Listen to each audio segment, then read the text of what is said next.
Hello and welcome to my review of set number 75356, Executive Super Star Destroyer. It's a great build. It's probably one of my favorite midi-scale models, but not my favorite Star Destroyer model. That probably goes to the 2002 UCS. It's not the biggest competition ever. No, maybe 2015. Or, I don't know, if you include UCS sets in the mix, it kind of just beats everything. But other than that, let's just get straight into the instructions. It's not many figures. Alright, getting to the instructions, we do still have the rendered look. It isn't as bad, because it's still could have been better. Like, just imagine this, like, floating through space with, like, some random ass planet just sitting in the background. Like, wouldn't that be awesome? But instead we get this blank white looking, I don't even know what this is. This is pretty neat. I like this a bit better than and not being there, I guess. But yeah, just getting to the instruction booklet, you have the UCS plate right here, right here. This I've always liked their little, I don't know, just writing about the set and like its backgrounds. It's not the worst idea. It gives it a more premium vibe for a $70 set. But yeah, just floating through here, there isn't too much. There is the spot right here, which is the scene from, I'm not gonna mention it because I can't pull it out of my ass. But just, it's the scene where Vader's talking to the bounty hunters. I can't remember what movie that's from. It's kind of sad, actually. But yeah, just skipping through that part. It's a neat build. It's a bit repetitive with the plating, but again, most Star Destroyer sets are, because two sides. There is a very nice tiling on it, and the middle piece, there isn't like a line that you can just see. That kind of breaks it up, which is nice, but I'll talk more about that when we get to the build. Just skipping through here, there's a much set, the builds brick list. Back is as ugly as the front. All right, let's get into the build. Getting to the build, I'm gonna get into the little plaques. The 40th anniversary Return of the Jedi one is pretty good. It has no back, just kind of just like the Clone Wars one they did. Another plaque, just basic midi scale thing. They've been doing it for a couple of years now. The stand's great.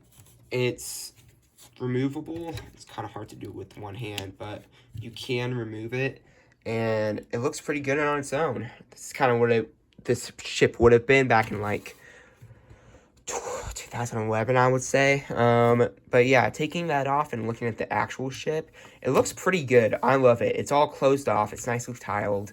There's these two mini, like, regular Star Destroyers. They're being held up by these Mario pieces that held up the clouds, I think. Don't click that. Don't check that. But yeah, getting into the actual like tiling of the set, it has this nice, like, no tile to tile look of it. It has a pretty nice transition. I really like how they include a little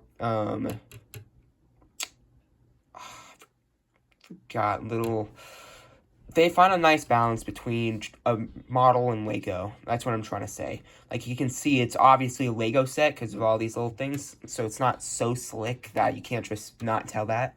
But it's also very nice. It's closed off. The little gap isn't horrible, but I don't think it's supposed to be there, but it kind of looks like it, and I like how they managed to do that.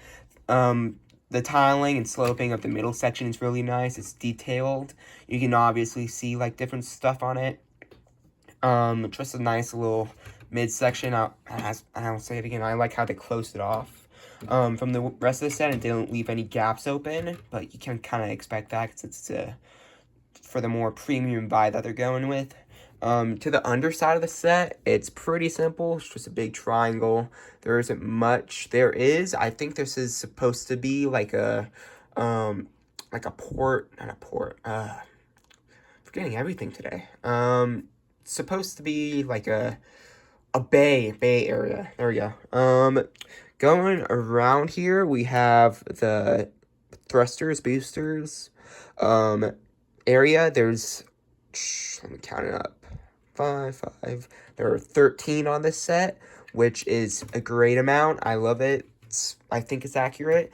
But overall, yeah, this is a really nice build. I love how they made it all tiled off with still giving it like a Lego feel, which I think is what they're kind of going for nowadays. But yeah, it's a great set. Could have gone with a minifigure, but can't really count against it.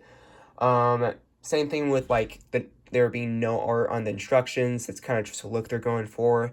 So I would probably give it a 10 out of 10 rating. It's pretty generous, but I don't know. I think the set's just really good. It looks good on my shelf. It's just pretty good set in general. All right. I think that's it. Yeah, we can do a little bit with the box. It's a box. It's not too much to look at. Kind of just shows the features and some scenes from the set. Probably should have done that at the start.